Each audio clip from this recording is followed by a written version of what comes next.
Угрожали избить и разобраться на конечной остановке. По-настоящему жарким выдалось утро для пассажиров одного из автобусов 89-го маршрута. Водитель и кондуктор, по рассказам очевидцев, начали угрожать пожилой женщине за то, что та не успевала вовремя оплатить проезд. Айрат Назипов узнал подробности. Это утро для пассажиров одного из автобусов 89-го маршрута выдалось достаточно нервным, и они стали снимать происходящее. Как видно на записи, водители и кондуктора общественного транспорта этому были явно не рады. Значит, так еще, да? Хорошо.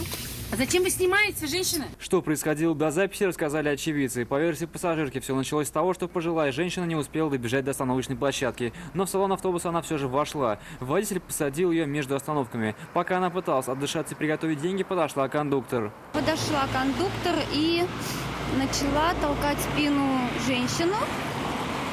На что она поворачивается и говорит: да подождите, я, говорит, еще не успела даже отдышаться. Говорит, ну и вот у них началась эта перепалка. В итоге в этой перепалке она оплатила проезд, на что кондуктор открывает окошко у водителя и говорит: зачем ты эту дуру подобрал? Дальше рассказывает девушка, конфликт разгорелся с новой силой, с водителем автобуса. Начал угрожать ей, сказал, что он сейчас выйдет, набьет ей лицо.